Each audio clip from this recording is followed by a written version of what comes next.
My dear student, आप सभी का इस ऑनलाइन प्लेटफॉर्म पर स्वागत है।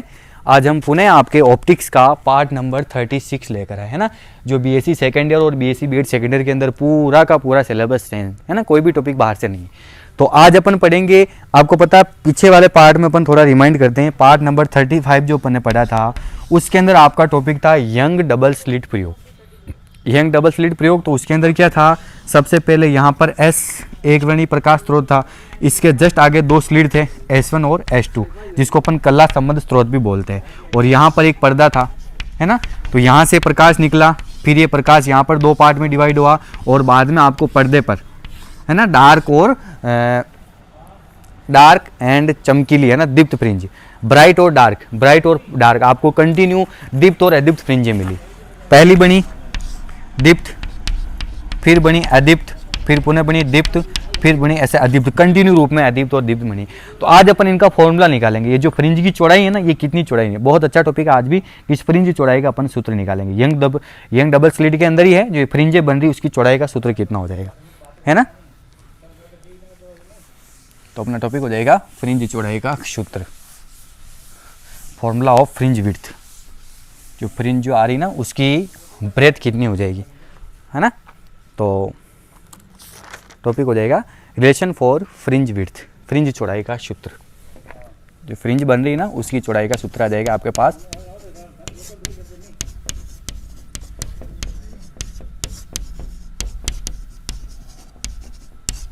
रिलेशन बिटवीन या relation for fringe width, fringe width जो आ रही है ना उसमें क्या रिलेशन होगा, है ना। रिलेशन फॉर फ्रिंज विड्थ,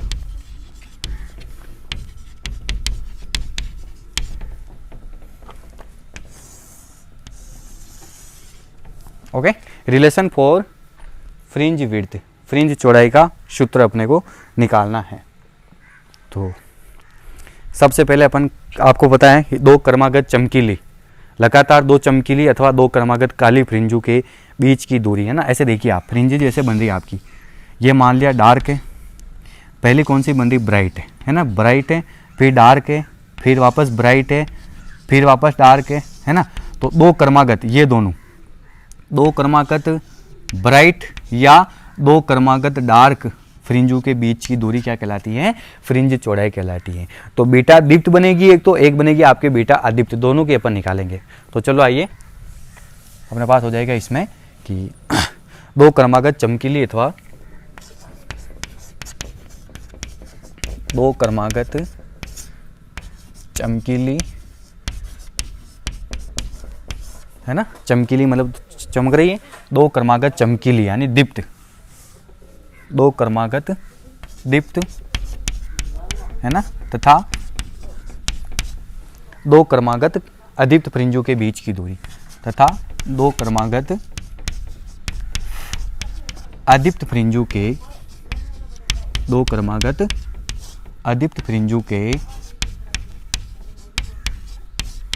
अदीप्त फ्रिंजों के बीच की दूरी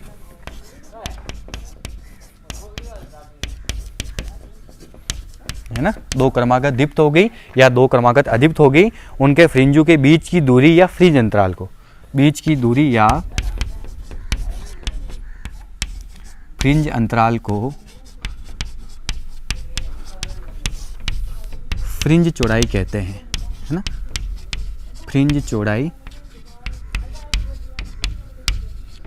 कहते हैं, इसे बीटा से प्रदर्शित करते हैं। इसे अपन किसे बताएंगे, बीटा से, इसे बीटा से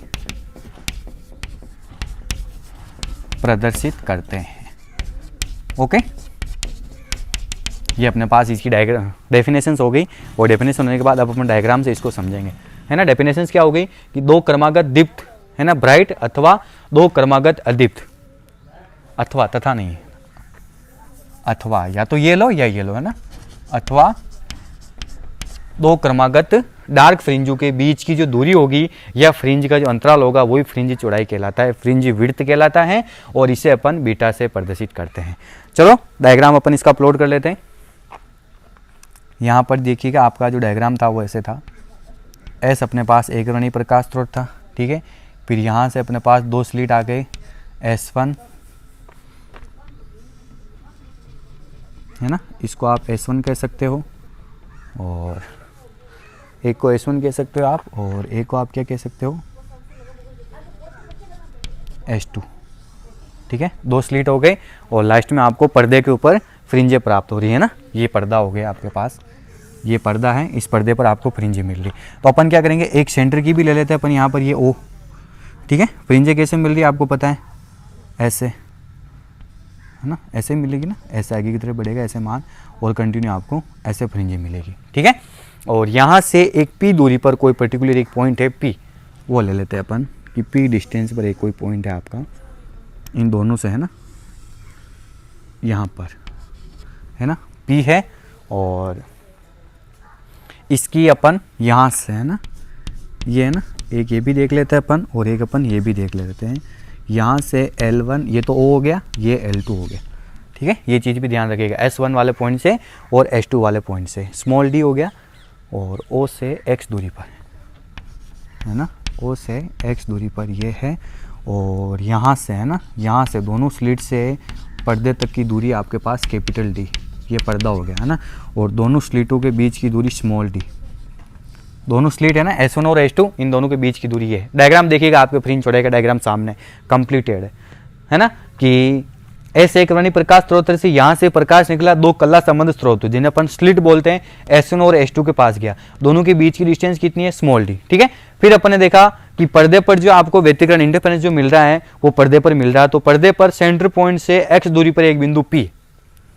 अब देखो, एक ही अपन ले रहे हैं, एक जहां पर दोनों किरणें मिल रही वहां पर आपको ब्राइट या डार्क फ्रिंज मिल रही है, तो अपन ने देखा कि O से x दूरी पर एक कोई पॉइंट P है जहां पर अपन फ्रिंज के बारे में देख रहे हैं या व्यतिकरण की घटना को अपन देख रहे हैं।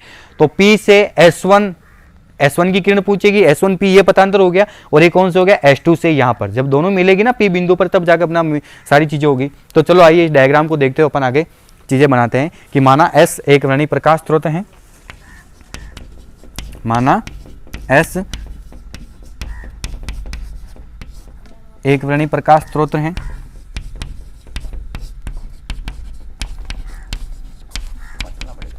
है ना, S आपका क्या हो गया, एक वर्णी प्रकाश स्रोत। यहां से जस्ट अपन आगे की तरफ चले, 2 स्लिट डिवाइड हो गए, है ना, ये आपका प्रकाश एक था, वो 2 वेव फ्रंट के अंदर कन्वर्ट हो गया, और दोनों वेव फ्रंट में कन्वर्ट होने के बाद इसकी नई पोजीशन आपको मिल जाती है ना।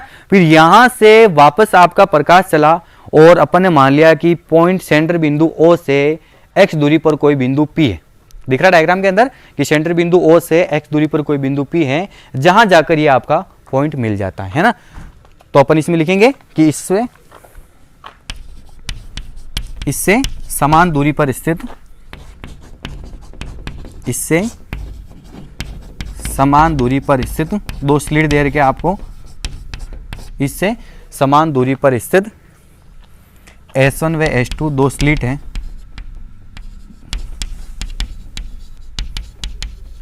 जिन्हें कला संबंध स्रोत भी कहते हैं। ध्यान रखिएगा, कला संबंध स्रोत भी बोलते हैं अपन। S1 व S2 2 स्लिट हैं जिनके बीच की दूरी स्मॉल d है। ओके,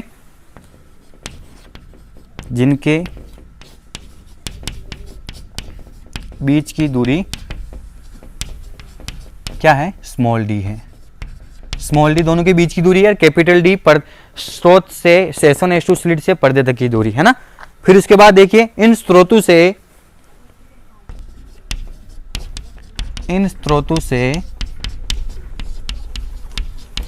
कैपिटल D दूरी पर स्थित, इन स्रोतों से कैपिटल D दूरी पर स्थित,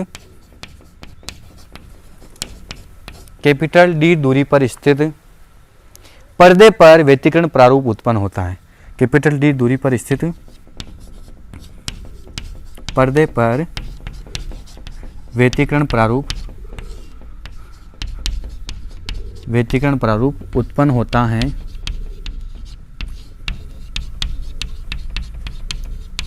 है ना। इससे कैपिटल D दूरी पर स्थित एक पर्दा है और उस पर्दे पर क्या हो रहा है, व्यतिकरण प्रारूप उत्पन्न हो रहा है। ठीक है, फिर कुछ लाइन और लिखनी है अपने को कि बिंदु O पर्दे का केंद्र है। आगे देखिएगा आप, बिंदु O क्या है, बिंदु O पर्दे का केंद्र है। ओके, बिंदु O क्या है, पर्दे का केंद्र है। माना कि बिंदु O से x दूरी पर स्थित, माना कि बिंदु O से x दूरी पर स्थित, बिंदु O से x दूरी पर स्थित किसी बिंदु P पर प्रकाश की तीव्रता ज्ञात करनी है। बिंदु O से x दूरी पर स्थित किसी बिंदु P पर प्रकाश की तीव्रता, इंटेंसिटी ऑफ लाइट, प्रकाश की तीव्रता ज्ञात करनी है। ओके, यहां तक ठीक है। अब देखिए एक बार पुणे थ्योरी अपना लगभग पार्ट थ्योरी का कंप्लीट हो रहा है। अब अपने को न्यूमेरिक मतलब फॉर्मूले की तरफ बढ़ना है ना, तो फॉर्मूला आएगा कैसा, उससे पहले आप ये चीज़ें सारी देख लीजिए अपने पास कैसे क्या है ना। तो अपन ने देखा कि सबसे पहले कि दो क्रमागत फ्रिंज चौड़ाई किसे कहेंगे ना, दो क्रमागत दीप्त यानी ब्राइट हो अथवा दो क्रमागत अदीप्त फ्रिंजों के बीच की दूरी या फ्रिंज अंतराल को अपन क्या बोलते हैं, फ्रिंज चौड़ाई है ना, कितनी चौड़ी होगी वो। और इसे अपन किससे प्रदर्शित करते हैं, बीटा से प्रदर्शित करते हैं, ठीक है। फिर उसके बाद ये डायग्राम पूरा दिख रहा है आपको, एस एकवर्णी प्रकाश स्रोत हो गया, दो स्लिट, यहाँ से आगे पर्दा हो गया। तो अपन आगे क्या लिखा कि माना एस है ना, यहाँ से अपन ने क्या लिखा, और पुनः यहाँ से अपन ने क्या लिखा कि माना एस एक वर्णी प्रकाश स्रोत है, इससे समान दूरी पर स्थित S1 व S2 दो स्लिट है जिनको अपन कला संबंध स्रोत भी बोलते हैं। दो स्लिट हैं जिनके बीच की दूरी कितनी दे देगी, स्मॉल डी। इन दोनों के बीच की दूरी कितनी होगी, स्मॉल डी है ना। तथा इन स्रोतों से कैपिटल डी दूरी पर स्थित पर्दे पर व्यतिकरण प्रारूप क्या होता है, उत्पन्न होता है। यहाँ तक ठीक है। फिर अपन ने पुनः क्या लिखा कि बिंदु O पर्दे का केंद्र है, दिख रहा है आपको बेकायदा, बिंदु O क्या है, पर्दे का केंद्र है। कि माना कि बिंदु O से x दूरी पर स्थित, बिंदु O से x दूरी पर स्थित, ये x यहाँ तक, हाँ ठीक है ना, x दूरी पर स्थित किसी बिंदु P पर प्रकाश की तीव्रता ज्ञात करनी है। इंटेंसिटी निकाल रहे अपन, यहाँ तक पूरा ठीक है। अब इसको मैं इस थ्योरी को पूरा मिटा रहा हूँ, डायग्राम नहीं मिटाऊंगा ना। तो चलो आइए अपन आगे चलते हैं, एक बार इसको कंप्लीटली नोट्स बनाएगा आप। अब आगे क्या हो जाएगा अपने पास,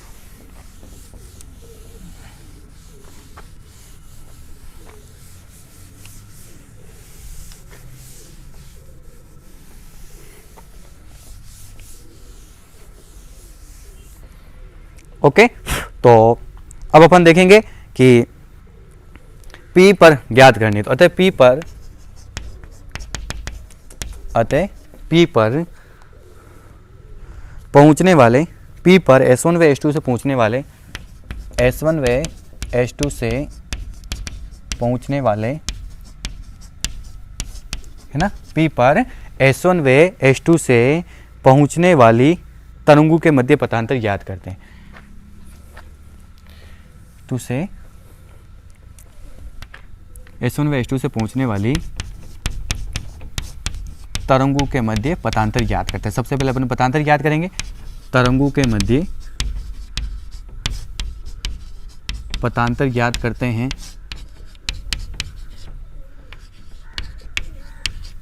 ओके है ना।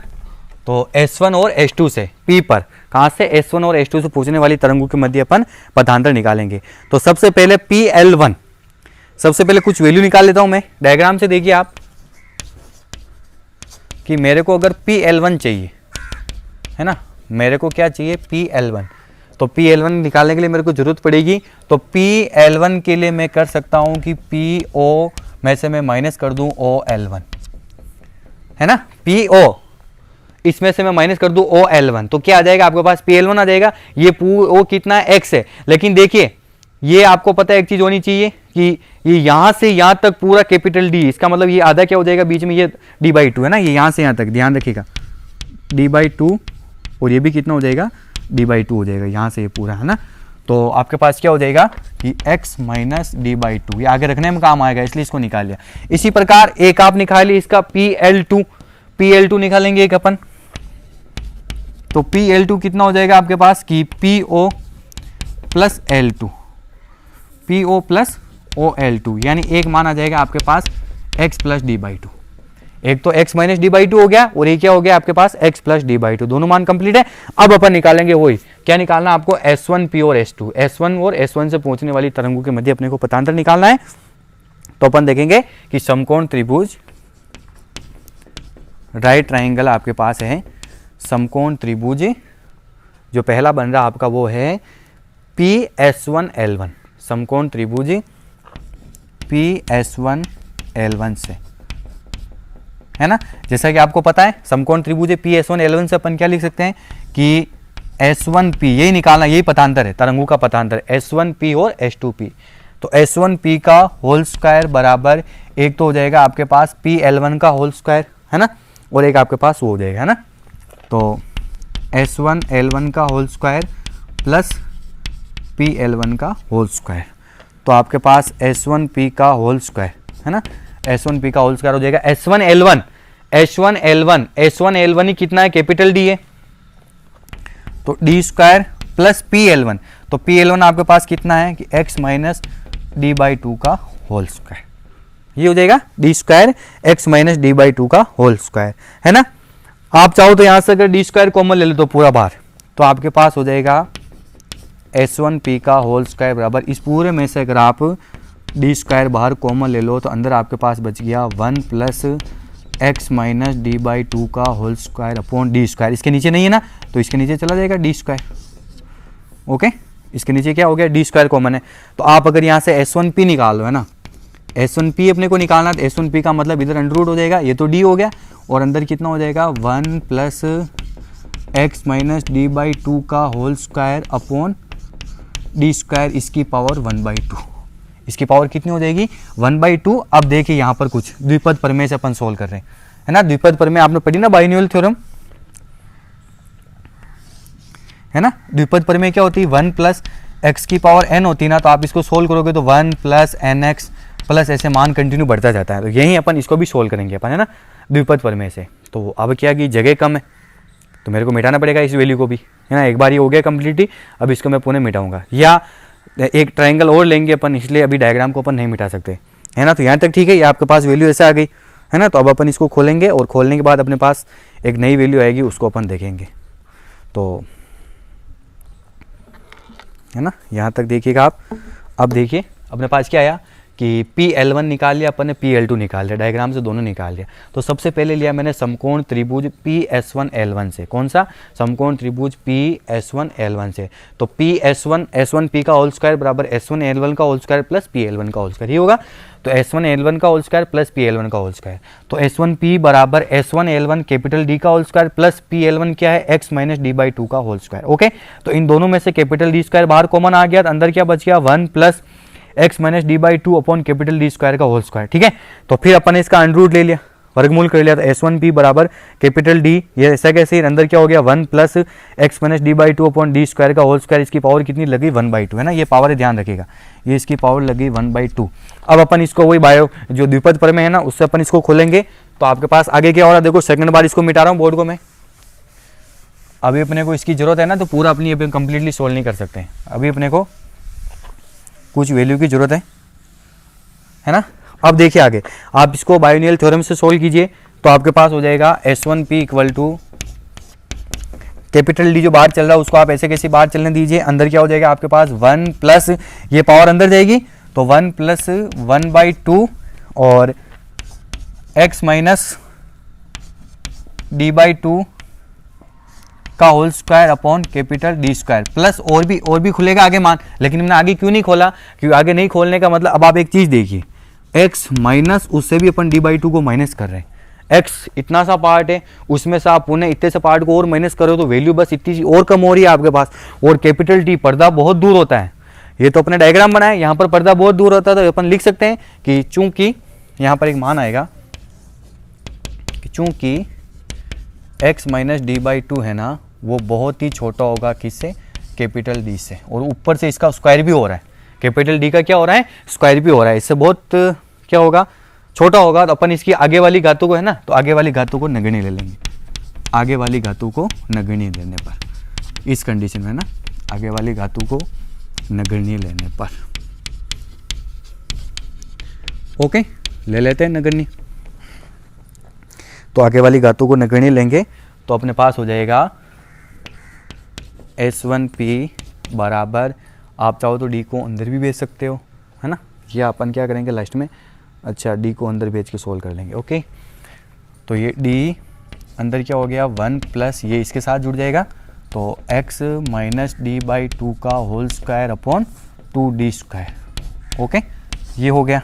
अब आप इसको पुनः खोल लीजिए, तो S1p बराबर, इसको अंदर मल्टीप्लाई कर लीजिए तो आपके पास हो जाएगा d plus x minus D by two का होल स्क्वायर अपॉन 2d, है ना। ये इसे मल्टीप्लाई होकर ये हो गया। ये बन गई आपकी समीकरण नंबर फर्स्ट। ये आगे काम आएगी, अपन इसको बना लिया अपन ने समीकरण नंबर फर्स्ट, ये निकाल लिया। अब अपन निकालेंगे H2p, दोनों निकालने हैं, तरंगों के पथांतर S1p निकाल लिया, अब अपन निकालेंगे H2p।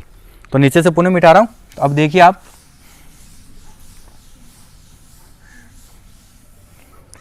कि पुनः समकोण त्रिभुज,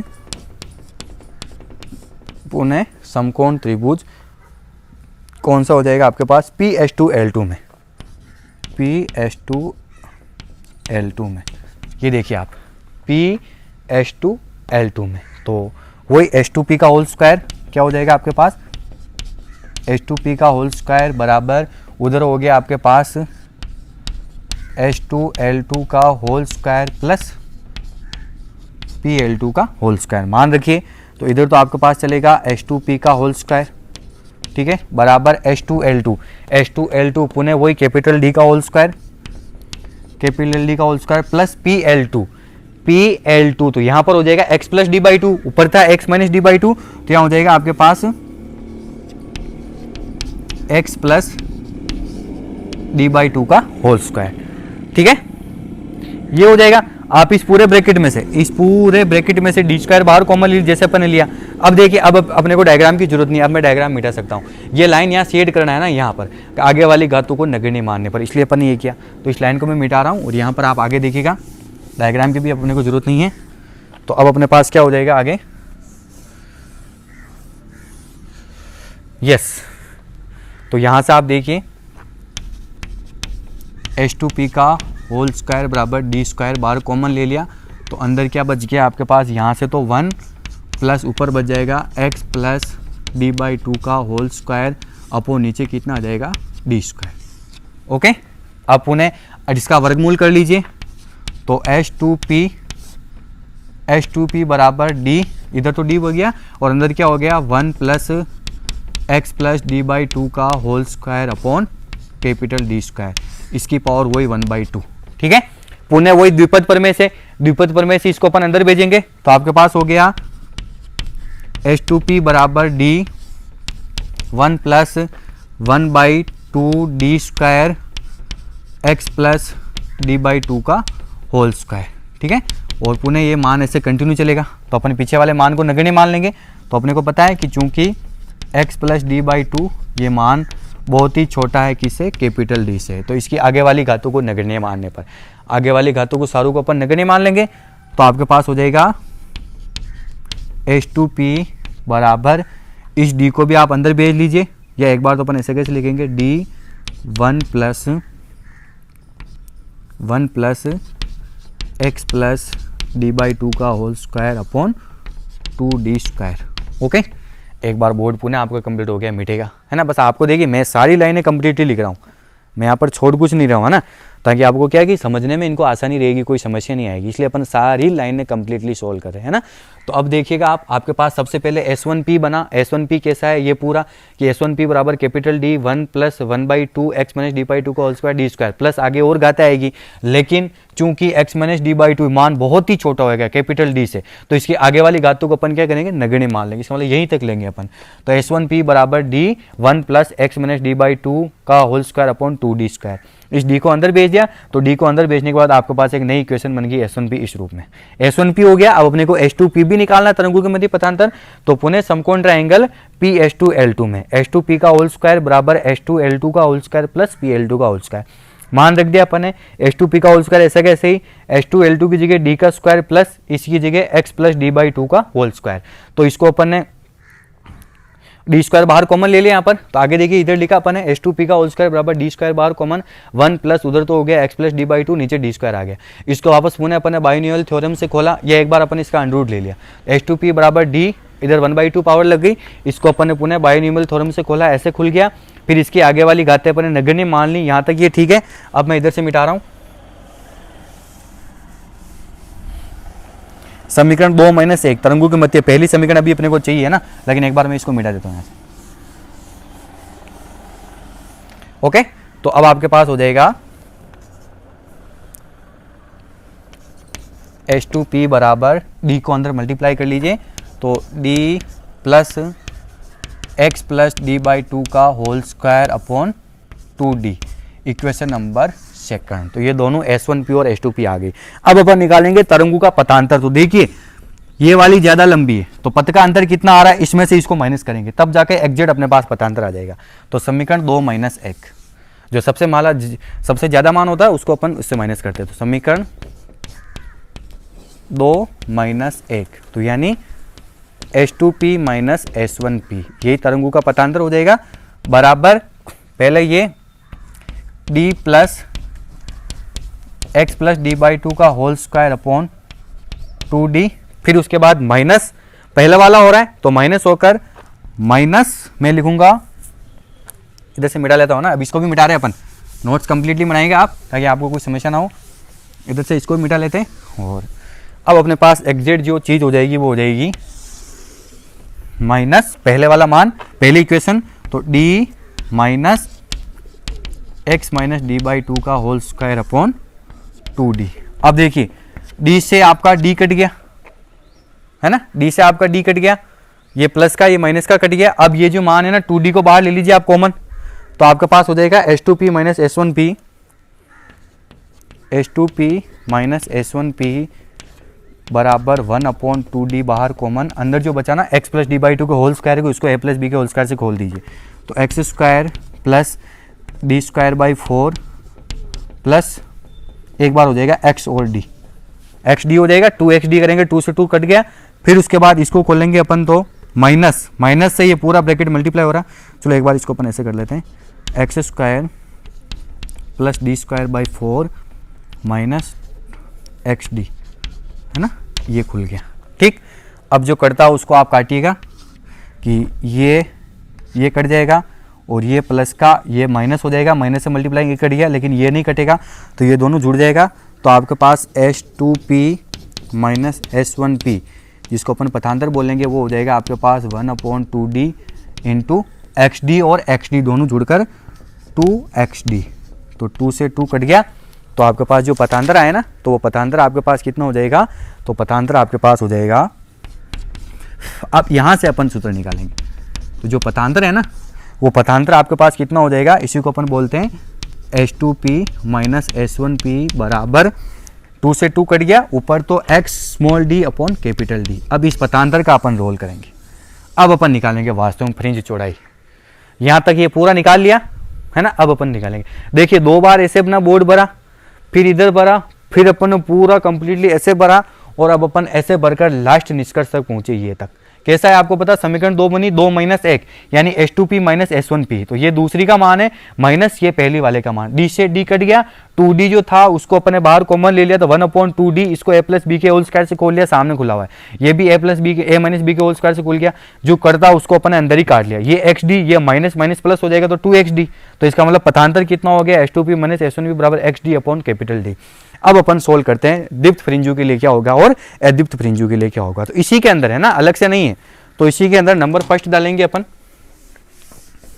और इसी के अंदर आपका सूत्र हो जाएगा, ये काम आएगा ना, तो XD अपॉन कैपिटल D। तो दीप्त फ्रिंजों के लिए नंबर 1, दीप्त फ्रिंजों के लिए दीप्त फ्रिंज कब बनती है, जब तीव्रता अधिकतम हो। तीव्रता अधिकतम किसमें होती है, संपोषी व्यतिकरण में। संपोषी व्यतिकरण पढ़ा अपन ने पीछे, और संपोषी व्यतिकरण में पथांतर क्या होता है, एन लेमडा, यानी अभी जो सोल्व किया, अगर ये पथांतर अपन एन लेमडा के बराबर बता दे तो अपन उसको दीप्त फ्रिंज के रूप में बता सकते हैं ना। तो दीप्त फ्रिंजों के लिए है ना, दीप्त फ्रिंजों के लिए इसका मतलब for bright fringe, for bright fringe, okay. दीप्त फ्रिंज जब तीव्रता अधिकतम हो तब जाकर होती है अपने पास। तो अपन इसके अंदर लिखेंगे कि जब पथांतर लैम्डा का पूर्ण गुणज हो, जब पथांतर लैम्डा का पूर्ण गुणज हो,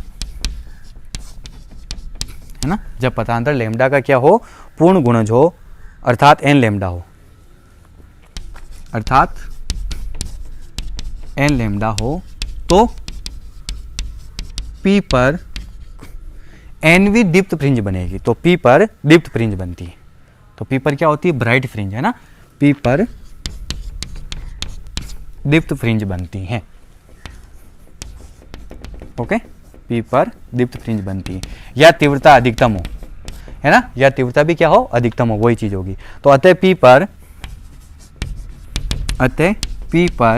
एनवी टोटल एन फ्रिंजें बन रही, उसके अंदर बहुत सारी फ्रिंजें बनी तो अपन किसी एन लेके चलेंगे। तो अतः पी पर एनवी ब्राइट फ्रिंज के लिए, एनवी ब्राइट फ्रिंज के लिए x बराबर एक्स एन, अपन ने x दूरी पर ली तो यहाँ पर x बराबर क्या हो जाएगा? X N. फॉर्मूले में बस आपको यही चेंज करना है, p पर एनवी दीप्त फ्रिंज के लिए, है ना। तो x बराबर x1, तो आपका जो पतांतर है ना, वो पतांतर कितना है उसको देखिएगा आप। तो H2P माइनस S1P, यही पतांतर था। ये आपके पास कितना है? XD, तो इसको अपन n ले लेंगे अपॉन कैपिटल D, और ये पतांतर किसके बराबर हो? n lambda. इसको पुनः यहाँ पर दो पार्ट में डिवाइड करेंगे अपन, तब जाके होगा अपना फॉर्मूला, है ना। तो x एन डी बराबर क्या हो गया? n लेमडा, ये होगा। तो अब यहाँ से अगर आप सोल्व करोगे तो आपके पास xn है ना, तो xn हो जाएगी आपके पास xn बराबर कैपिटल D उधर चला जाएगा, n lambda d upon small d। ये तो एनवी फ्रिंज होगी, लेकिन फ्रिंज चौड़ाई की मैंने आपको परिभाषा ली गई थी, दो क्रमागत, यानी अगर पहली है तो इसका मतलब दूसरी, दूसरी है तो तीसरी थी, यानी n और n+1। अगली वाली क्या होगी? n+1। उन दोनों के बीच के जो दूरी होगी या अंतराल होगा वही कहलाती है फ्रिंज चौड़ाई। तो अब लिखेंगे तथा xn+1, तो अपन लिखेंगे आगे एक और निकालेंगे, तथा xn+1 आपको ये निकालनी है, तो यहाँ पर n+1 और जुड़ जाएगा, n+1 lambda d upon small d, है ना। तो नीचे लाइन लिखेंगे अपन, अतः दो क्रमागत चमकीली फ्रिंजों के बीच की दूरी, अतः दो क्रमागत दीप्त फ्रिंजों के, दीप्त यानी ब्राइट फ्रिंजों, है ना, दो क्रमागत दीप्त फ्रिंजों के बीच की दूरी या फ्रिंज चौड़ाई, बीच की दूरी या फ्रिंज चौड़ाई, दो क्रमागत ले लिए अपन ने, है ना। एक तो एनवी ले ली एक्सएन, एक इसके जस्ट आगे ले ली xn+1। तो इसमें से अपन इसको माइनस कर देंगे तो आपके पास हो जाएगी बीटा दीप्त। फ्रिंज चौड़ाई को अपन बीटा से लिखते हैं, बीटा दीप्त बराबर दो क्रमागत फ्रिंजों के बीच की दूरी। तो अपन माइनस कर देंगे xn+1, उसमें से माइनस xn।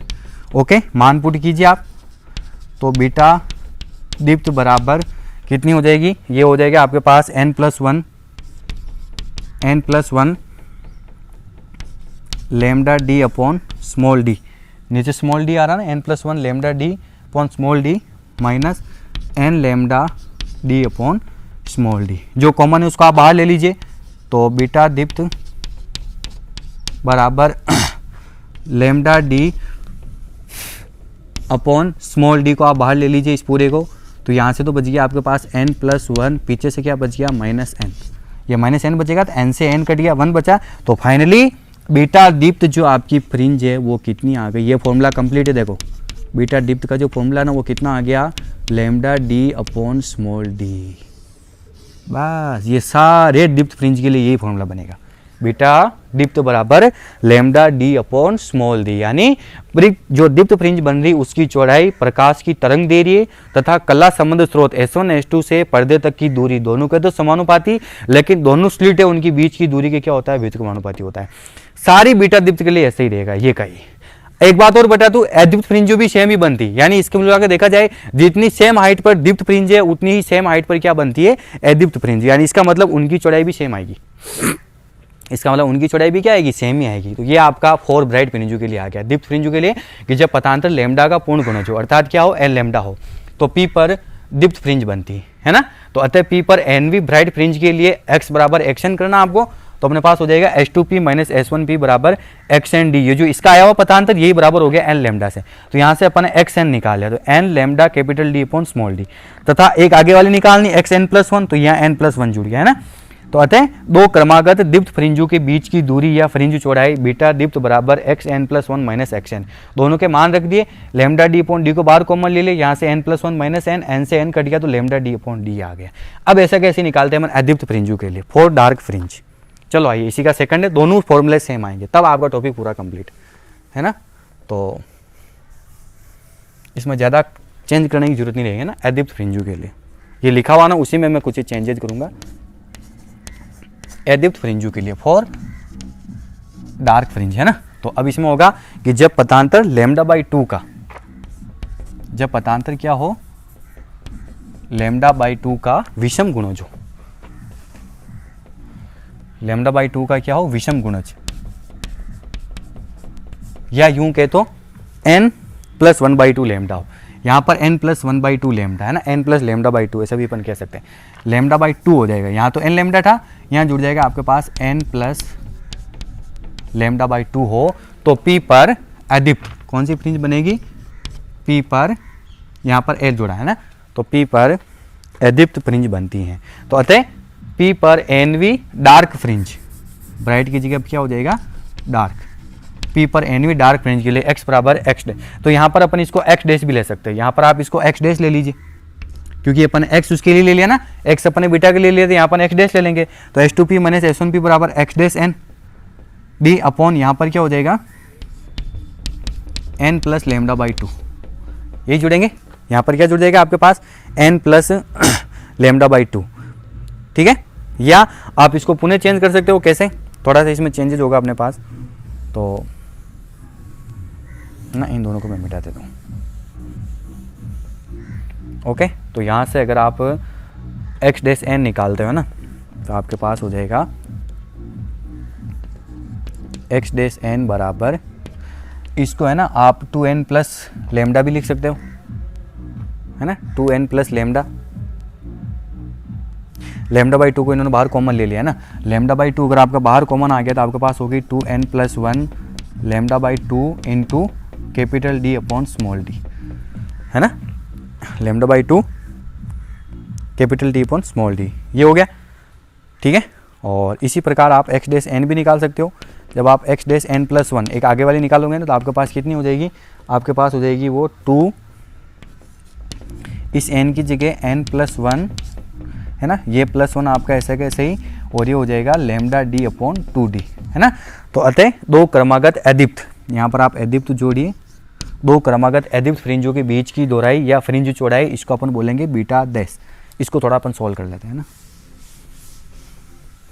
फॉर्मूला लास्ट में सेम ही आएगा, देखिए आप, दो क्रमागत एडिप्त फ्रिंजों के बीच की दोहराई या फ्रिंज चौड़ाई बीटा डैश एडिप्त बराबर क्या हो जाएगा x dash n+1 minus x dash n, okay. मान पुट कर लीजिए आप, तो बीटा डैश एडिप्त बराबर पहले वाले का मान ये रहा, तो आप इसको सोल्व भी कर सकते हो, देखिएगा कैसे सोल्व होगा आपका मान, तो 2n+1 आ रहा ना, तो जब आप इसको सोल्व करोगे ना, तो 2n+2+1 तो 2n+3 हो गया, ये पूरा मान हो गया आपके पास 2n+3, तो आप लिखोगे ऐसे 2n+3, पीछे जो आ रहा है λd अपॉन 2d, इसमें से माइनस करना ऊपर वाला मान, ये रहा 2n+1 λd upon 2d, okay. जो कॉमन है उसका बाहर निकाल लीजिए, बीटा डैश एडिप्त है ना, जो कॉमन है उसको अपन ने बाहर निकाल लिया, क्या बाहर निकाल लिया अपन ने λd अपॉन 2d, तो अंदर क्या बच गया, यहाँ से तो 2n+3 माइनस 2n-1 ये बचेगा, तो 2n से 2 कट गया। अब देखिए आप 3 में से 1 गया, तो 3 में से 1 गया तो 2 बच गया आपके पास, है ना। तो आप चाहो तो इसको ऐसे भी लिख सकते हो कि जो अब जो सोल्व हो रहा है ना आपके पास वो ऐसे हो गया λd अपॉन 2d इंटू 2, 3 में से 1 गया 2 बच गया, तो 2 से 2 कैंसिल, ये पुनः देखिए आप बीटा एडिप्त, दोनों में सेम फॉर्मूला आया, तो आपके पास बीटा एडिप्त भी कितना हो जाएगा, बीटा एडिप्त बराबर λd अपॉन d, यानी हर समय आपकी व्यतिकरण प्रारूप में फ्रिंज चौड़ाई का सूत्र समान आता है। तो ये आपका टॉपिक पूरा कंप्लीट। एडिप्त फ्रिंजों के लिए क्या किया कि जब पथांतर क्या हो जाए λ/2 का विषम गुणज हो, अर्थात n+1/2 लैम्डा हो जाए, तो P पर एडिप्त फ्रिंज बनती है। P पर सबसे पहले NV डार्क फ्रिंज के लिए x डैश ले लिया अपन ने, सेम वैसे के विषय सोल्व किया, तो अपन ने वही पथांतर n+λ/2 के बराबर बताया, या यहाँ से λ/2 कॉमन ले लिया तो 2n+1, ये सारी चीज़ें होगी, और ये अपने पास ये सारा सिचुएशन ऐसे कॉमन है ना, ये चीज़ें बन गई और इस प्रकार इक्वेशन बन गई। तो अर्थात व्यतिकरण स्पष्ट है कि लास्ट में लिखोगे आप, एक लाइन लिखना, मैं बोल रहा हूँ सिर्फ। अतः स्पष्ट है कि व्यतिकरण प्रतिरूप में दीप्त तथा अदीप्त फ्रिंजों की फ्रिंज चौड़ाई समान प्राप्त होती है ना। दीप्त और अदीप्त फ्रिंजों की फ्रिंज चौड़ाई समान प्राप्त होती है। तो आपका टॉपिक कंप्लीट आज के लिए, बस इतना सा ही।